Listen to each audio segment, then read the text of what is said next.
Hello everyone, it is Justin from Team Hive, here with my first official deck profile for the channel. Really excited to get into this one with you guys. Something a little bit more unique than all of the Mitsurugi Rise, your K9 Crystron sort of decks that you're probably seeing right now. So something a little bit different for a change of pace. However, before we get into the list for Rescue Ace RB, a shout out to the sponsors in Asters World UK, ultimatetcg and Zenbooks. Go check them out, it'd be very much appreciated. And also Team Hive themselves. We've got a lot of deck profiles and content that we've done on the channel. It would be very much appreciated if you can check that out, like and subscribe, and all that good stuff. With that out of the way, let's get into the list. So we start off with Rescue Ace Turbulence, the big boy of the deck. You banish 2 from grave in order to summon it. And you can set up to 4 Rescue Ace quick play spells and traps from your deck, which are Emergency, Rescue, Alert, Contain and Extinguish. They may not have Rescue Ace in their actual names, but they're always treated as Rescue Ace cards, so they are eligible for the effect. And I find that getting off the Turbulence to set usually Rescue, Alert, Contain, Extinguish is incredibly powerful. If you have the Hydrant as well, you can activate one of these the turn they are set off of the Turbulence as well, in case you want to go a little bit further into your combos with Rescue Ace. And even into the RB stuff, because the RB stuff are just generic for machines. So if your opponent say has machine in their grave, you can just reborn it with Rescue and then just continue combo there. Or if you just want Hydrant back to soup up the field, go and do that. If another card in your field leaves the field due to an opponent's card effect, then you can pop a card on the board, which is another insane effect that Turbulence has. And you don't want to be seeing this too much, which is why it's only at 1. However, I love Rescue Ace, and the set 4 just immediately reminds me of Dynamorphia, so I am a little biased on that front, because Dynamorphia is best deck. Which is probably going to get a comment or two in dislike, but that is just what it is. Rescue Ace Hydrant. A lot of lists are playing 2. I have been taking notes of all the other lists for RB, but Hydrant I want to play at 3. It's something I do want to be seeing a lot, whether that is off of the Emergency or off of just seeing Hydrant itself. Vice control of the Rescue Ace monster that's not Hydrant, your opponent can't target it for attacks or with card effects.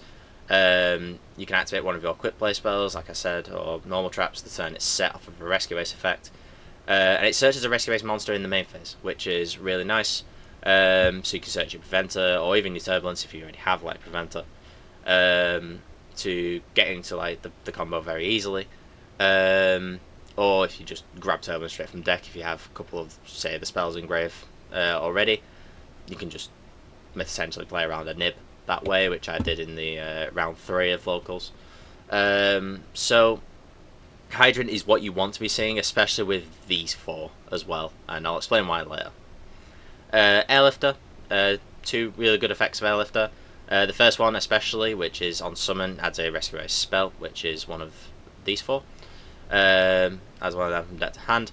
And if your opponent activates a monster effect on the field, you can just tribute it from hand or face of field to special a Rescue Ace from your hand, which could get you into one of the bigger guys if you really want it. But I never really used the second effect as much. The first effect is always incredible as it is, just to get you into the Emergency, so you can go Emergency, Special, Hydrant, Tribute the Airlifter, and go into full combo from there. Then we have the Preventer, banishing 1 this time in order to summon itself. And then you can Book of Moon an opponent's monster if you control another monster that's not Preventer, and that is a Rescue Ace monster. If it's sent to grave, you can revive one of your banished non-level 8 Rescue Ace monsters, so usually the Hydrant in this case, because you're just going to go Preventer, banish Hydrant, summon, go into the Valkan booster, and then Preventer triggers as Chain Link 2 to chain block the Valkan booster from being ashed. In order to revive the Hydrant, so you have Hydrant on board for your spells and traps to function a little bit more than it normally would do. Fire Engine, Salamangreat players will know Salamangreat Foul. This is basically the foul of the deck. If you summon a rescue ace monster, you special summon this to your field as well. So if you normal summon the airlifter, effective airlifter, chain link 1 on summon, chain link 2 engine to special summon itself. Your opponent can't chain Ash because this is chain link 1, this is chain link 2. You don't want to be seeing too many of this either, which explains why there's only one of it. HQ. This one I'm kind of torn on because whilst it is really good to recycle 4 of your rescue ace cards that are banished or engraved, it doesn't come up much.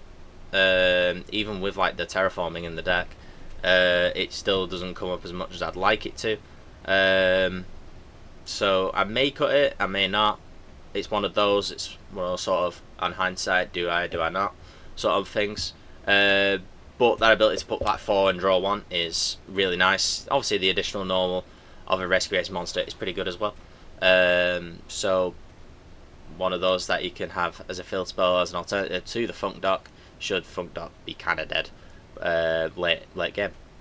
Emergency, special a rescue ace in defense from the deck, and then tribute a rescue ace from hand or face up field on resolution, and you can reset one of your contain and extinguish from the graveyard.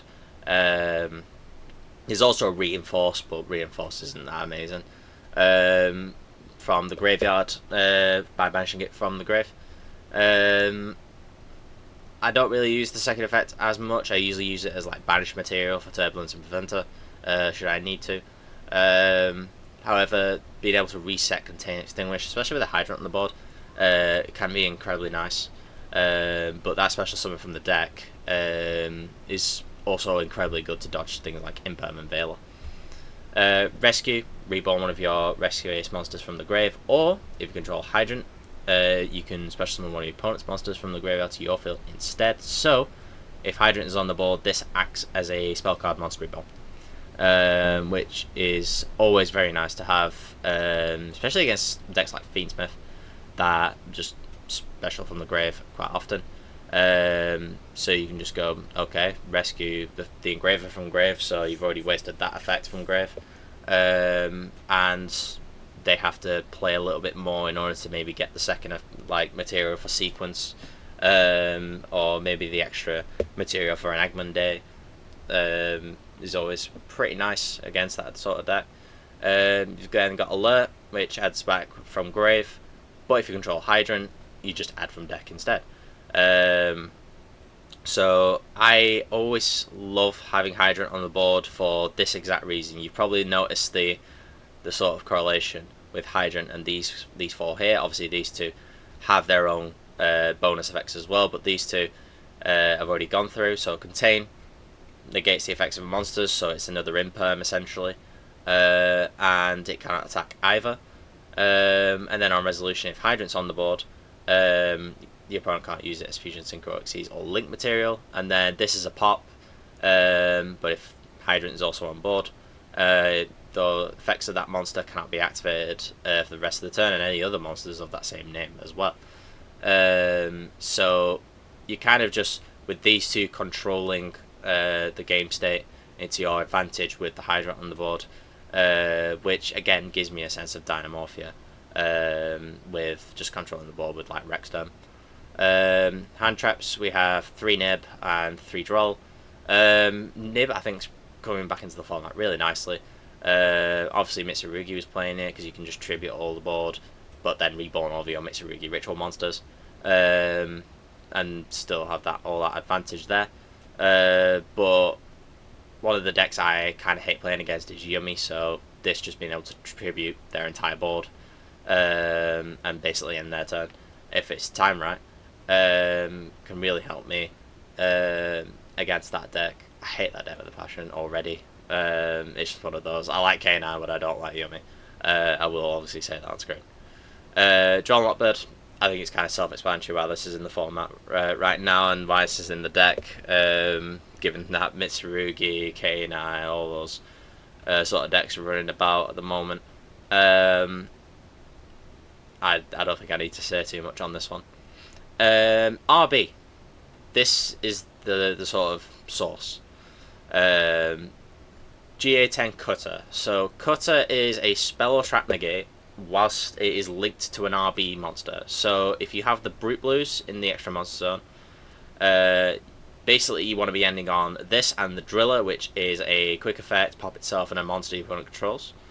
This one is quick effect during the main phase, and this is spell trap negate whenever your opponent activates it. Now, it only negates the effect, and it is very annoying that it's only the effect.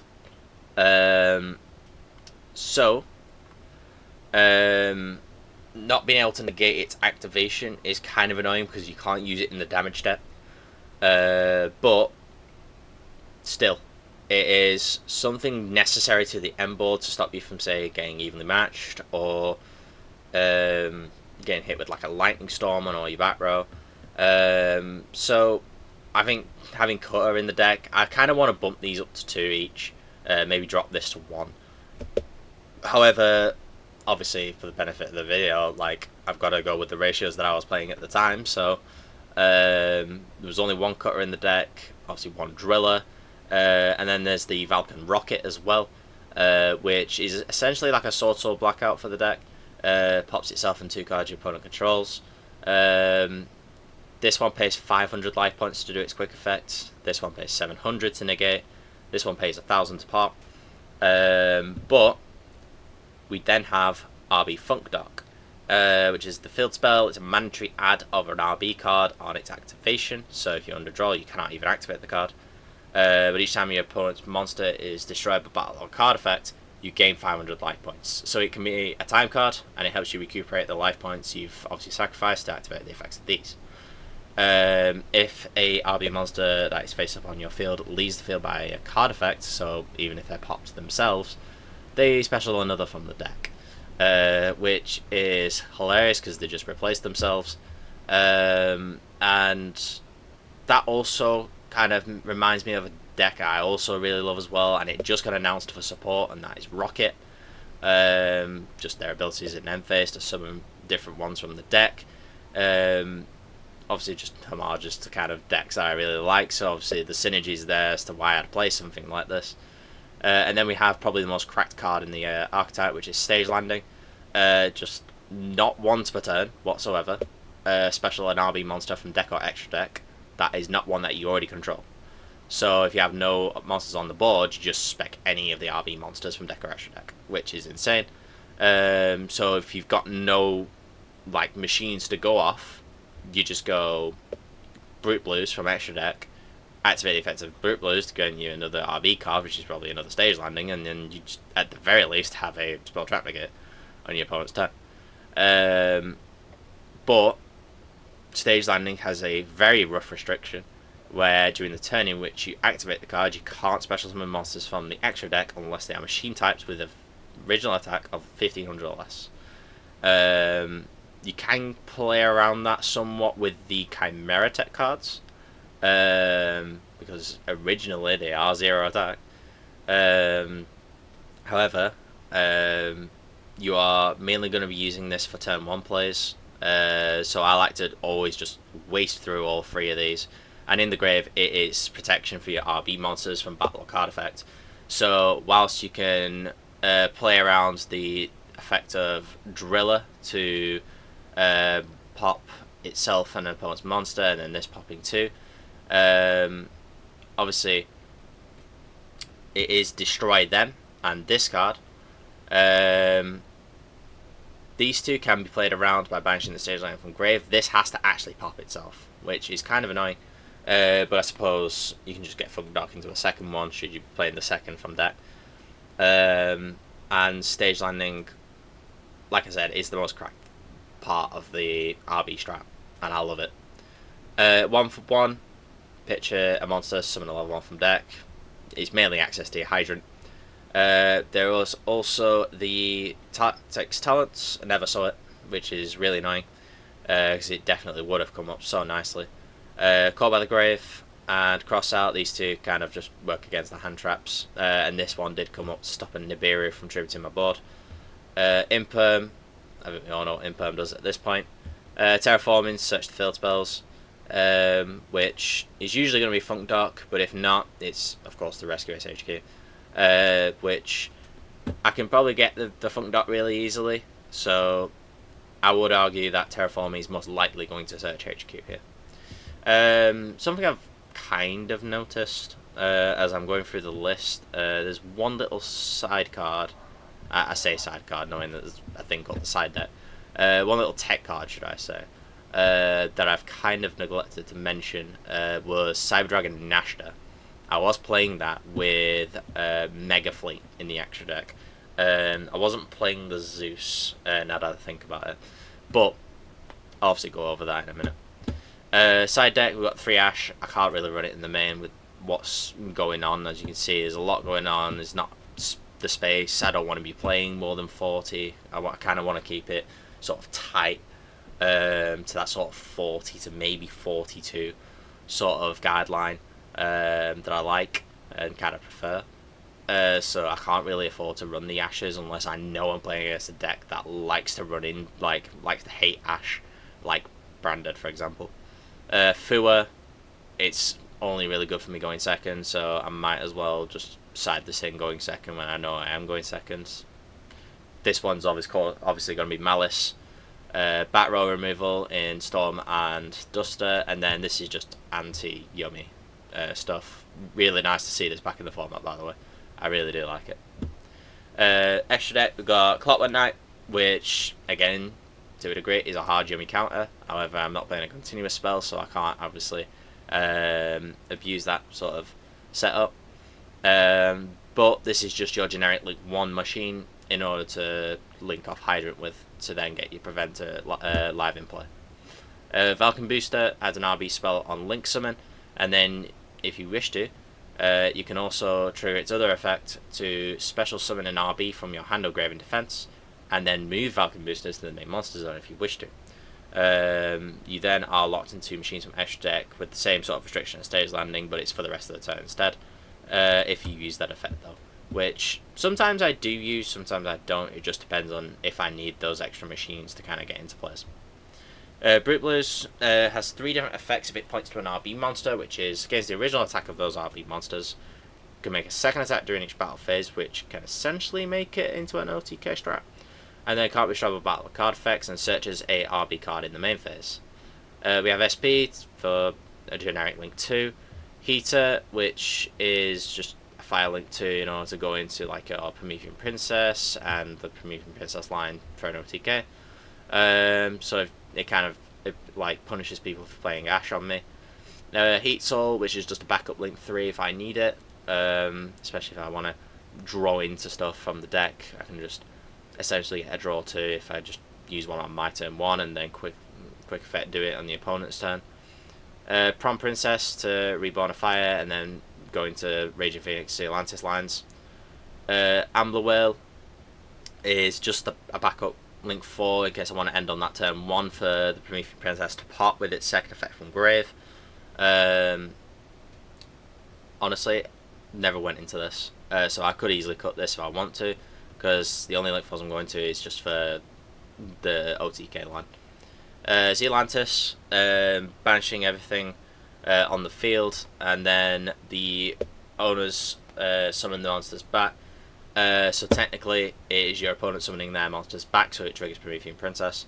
To then pop a fire you control, pop their monster to bring itself back. Zealantis is already on the board. You've then got Raging Phoenix to reborn itself because a fire was destroyed, and you just gain a lot of attack off of maybe Preventer or Turbulence being destroyed, depending on which fire you want to just pop off of Promethean Princess.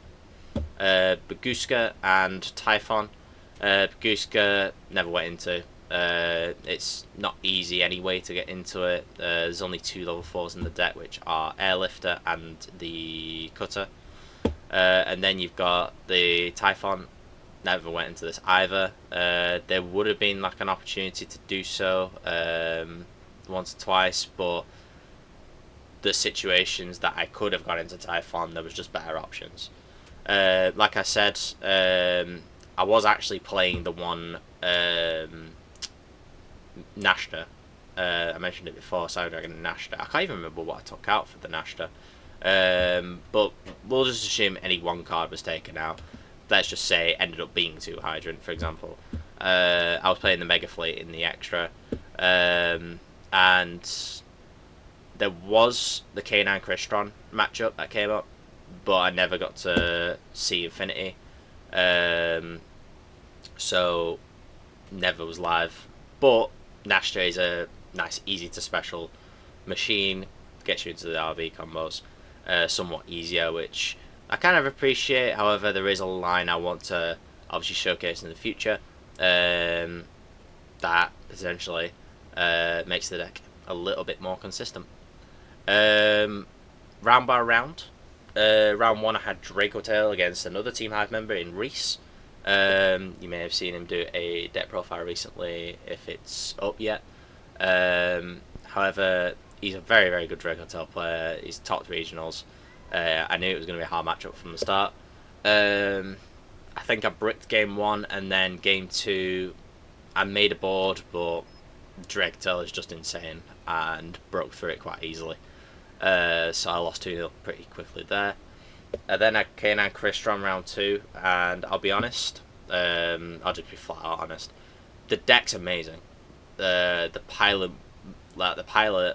of the deck, whilst I know he can be pretty good with certain decks, he's just not good with this one.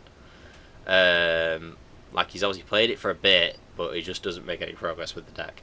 And I'll be honest, I opened pretty cracked both games and just blitzed him 2-0. Against a really good K9 Crystron player, though, I'd probably struggle.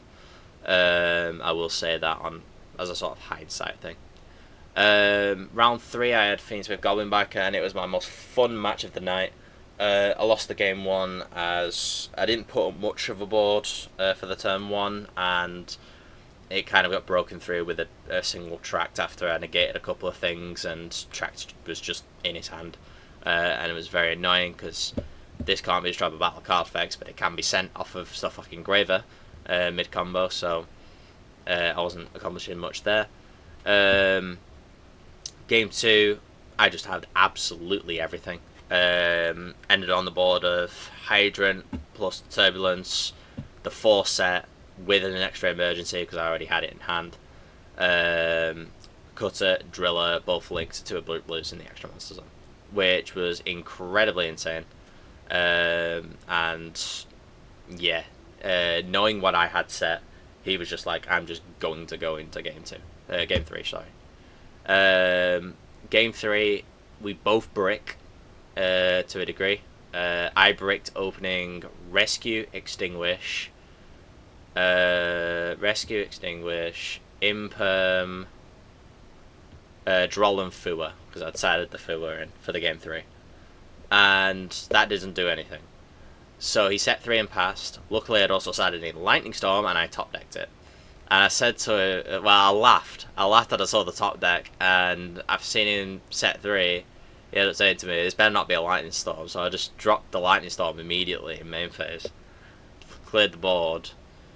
Set the Imperm passed. He passed immediately on the next turn, and then I top decked into the Emergency, which I was like, normally on its own, Emergency doesn't do anything, but I had the Rescue in hand, which was very nice.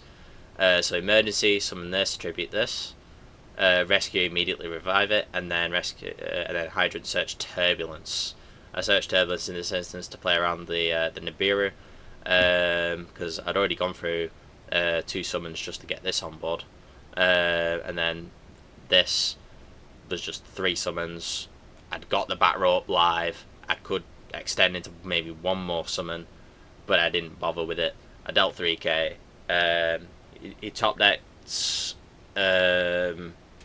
He top decked something. It wasn't enough to crack the board, so on the next turn I just went RB combo and finished him off with Brute Blues and the Falcon Rocket, just having 6k altogether on board with the Turbulence, and that was enough to take the game 3 and win 2 matches out of the 3 I had. So there is a lot of room for improvement with this. Obviously, thinking about the matches I had and the way I played them, Obviously, against good players with good decks, this isn't probably accomplishing much. But it's something of a different sort of change of pace. I've never taken Rescuers to an actual event. Obviously, I've never taken RB to an actual event either. So mixing the decks, only relying on maybe 4 or 5 days worth of like a couple of hours of testing and trying to get used to the deck. I'd say I did alright. Obviously, there is a potential for a Sky Striker package to be involved in this, which I am probably going to test out soon enough, so be somewhat wary of that. And I might even include a certain lock in the deck, which people might not like. Something about a nemesis. However, thank you all for watching. Glad to finally get one of these out of the way, because I personally tend to not like doing deck profiles. I tend to stumble on my words quite easily, if you haven't already noticed. However, once again, thank you all for watching. Justin from Team Hive, signing out.